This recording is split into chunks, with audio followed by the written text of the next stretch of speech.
साथियों नमस्कार। पटना बिहार से मैं अमिताभ कुमार दास, आईपीएस 94 बैच, और आप देख रहे हैं मेरा अपना यूट्यूब चैनल दास बोले बिंदास। क्योंकि जब बुज़दिलों ने मुंह में दही जमा लिया हो तो दास का बिंदास बोलना जरूरी हो जाता है। साथियों, बिहार के नालंदा से एक दिल दहलाने वाला वीडियो सामने आया है। वीडियो में एक महिला को कुछ गुंडे गिद्ध की तरह नोच रहे हैं। इस वीडियो को आखिर तक दिल थाम कर देखिए। साथियों, कहानी शुरू से शुरू करते हैं। बिहार का जो नालंदा इलाका है वो एक जमाने में पूरी दुनिया में ज्ञान की धरती माना जाता था, और जो नालंदा यूनिवर्सिटी था, नालंदा विश्वविद्यालय, उसमें दुनिया भर से पढ़ने के लिए लोग आते थे। ये जो नालंदा है ये बिहार के नालायक मुख्यमंत्री पलटू राम का गृह जिला भी है, होम डिस्ट्रिक्ट भी है। पलटू राम का गांव कल्याण बिघा नालंदा जिले में ही है। इसी नालंदा से एक दो रोज पहले एक ऐसा वीडियो सामने आया है जिसने पूरे हिंदुस्तान का दिल दहला दिया है। वीडियो है कि एक शादीशुदा महिला है, 20-21 साल की है, और उसे दो चार गुंडे बिल्कुल दबोच कर गिद्ध की तरह नोचते हुए ले जा रहे हैं। वो महिला जोर जोर से रो रही है, चिल्ला रही है। आसपास भीड़ भाड़ वाला इलाका है लेकिन कोई उसकी मदद के लिए नहीं आ रहा है। और ये वाकया है आपको नालंदा में एक नूर सराय थाना है वहीं के गांव का। जब वीडियो वायरल हुआ तो उसके बाद नूर सराय थाना में एक एफआईआर दर्ज किया गया, प्राथमिकी दर्ज की गई और दो चार लोगों की गिरफ्तारी भी हुई है। हालांकि जो धारा लगाई गई है वो बहुत कमजोर धारा है। एफआईआर में छेड़खानी की बात कही गई है, मोलेस्टेशन की बात है, और उसमें बहुत आसानी से जो लोग अंदर गए हैं, जेल गए हैं, उनको बहुत आसानी से जमानत मिल जाएगी। लोगों का कहना है कि अपराधियों में से कुछ लोग कुर्मी हैं, पलटू राम की जाति के हैं, इसलिए पुलिस ने कुछ नरमी दिखा दी है। और जिस महिला के पर यह जुल्म हुआ वो चंद्रवंशी समाज से आती है, यानी अति पिछड़ा जाति की है, एक्सट्रीमली बैकवर्ड कास्ट की है। खैर, किसी भी जाति की हो, किसी भी धर्म की हो, किसी भी महिला के साथ ऐसा नहीं होना चाहिए था। ये वीडियो जब वायरल हुआ है, जब से लोगों को मणिपुर की याद आ गई है।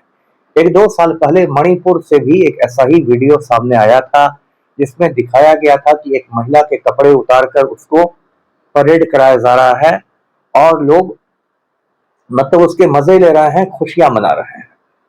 तो अब वही हालात फिर बिहार में देखे जा रहे हैं। देखिए, ये जब से वीडियो वायरल हुआ है बिहार के की बहू बेटियों के बारे में सोशल मीडिया पर बहुत सारी बहस छिड़ गई है कि बिहार में बहू बेटियां महफूज नहीं है, सुरक्षित नहीं है। अब ये तो बिहार में होना ही था, क्योंकि बिहार का जो मुख्यमंत्री है, वजीर आला है, नीतीश कुमार उर्फ पलटू राम, वही एक उचक्का है और बहू बेटियों पर गंदी नजर रखता है। आपको याद होगा पिछले साल 15 दिसंबर की घटना। 15 दिसंबर 2025 को क्या हुआ था? बिहार का जो सीएम हाउस है, एक अणय मार्ग, वहां एक सरकारी कार्यक्रम चल रहा था जिसमें चीफ मिनिस्टर पलटू राम आयुष डॉक्टरों को नियुक्ति पत्र बांट रहे थे, अपॉइंटमेंट लेटर्स दे रहे थे। एलोपैथी के अलावे जो डॉक्टर्स होते हैं उनको आयुष डॉक्टर्स कहते हैं, जैसे होम्योपैथी वाले, आयुर्वेद वाले, यूनानी पद्धति वाले। एक लड़की आई थी नियुक्ति पत्र लेने, उसका नाम था नुसरत परवीन। नुसरत परवीन ने अपना चेहरा हिजाब से ढका हुआ था।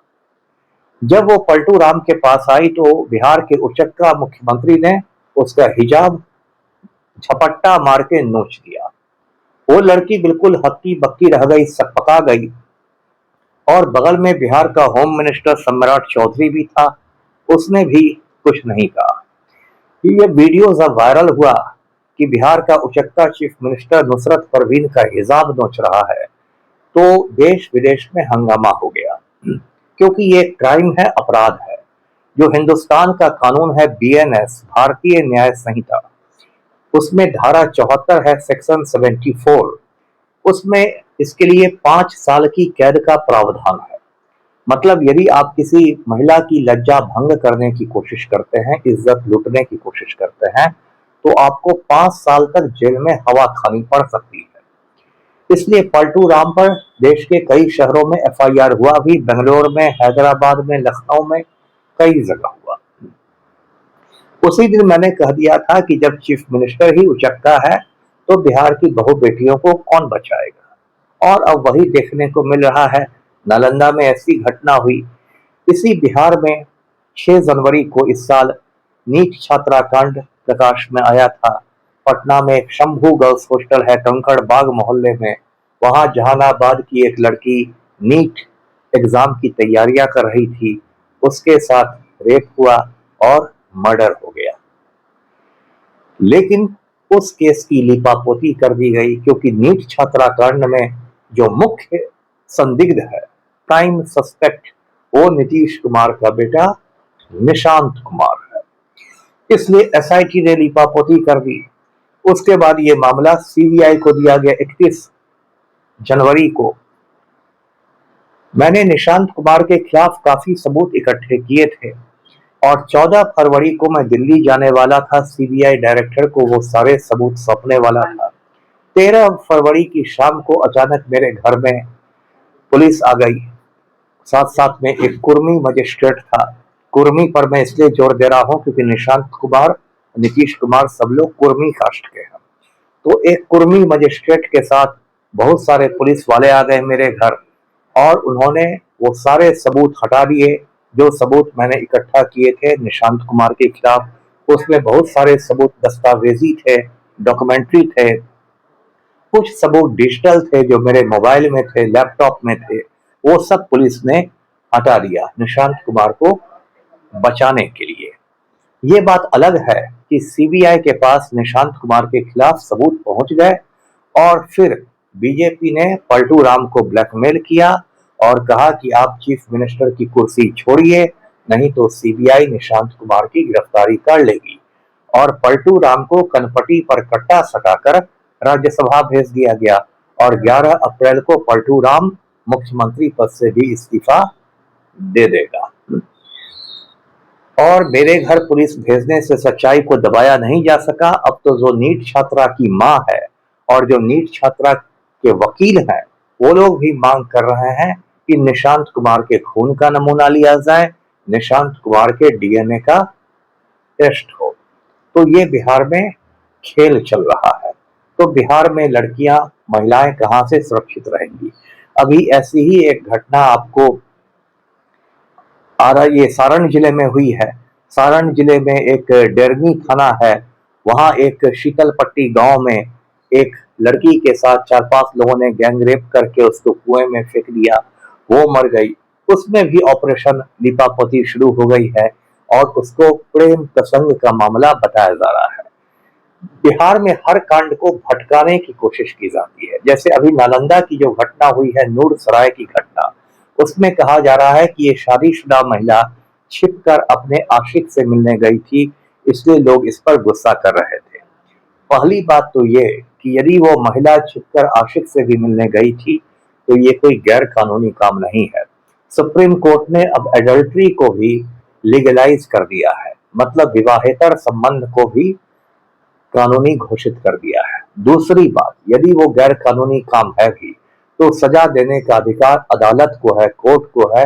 किसी गुंडे मवाली को, किसी सड़क छाप गुंडे को सजा देने का अधिकार नहीं है।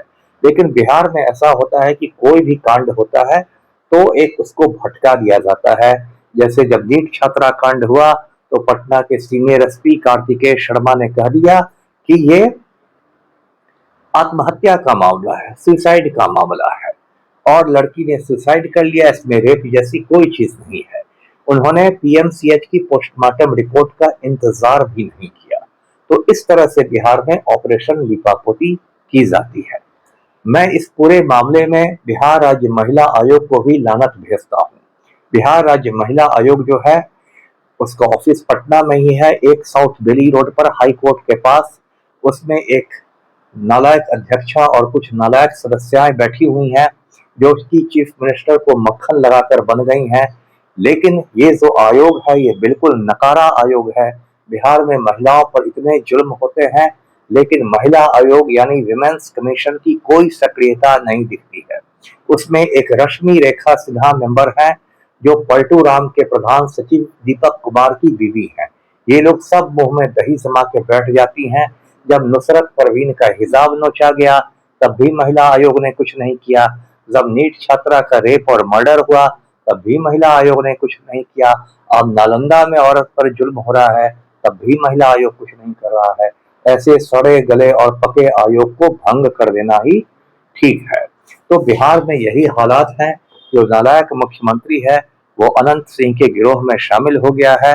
कानून व्यवस्था बिहार में ध्वस्त हो चुकी है।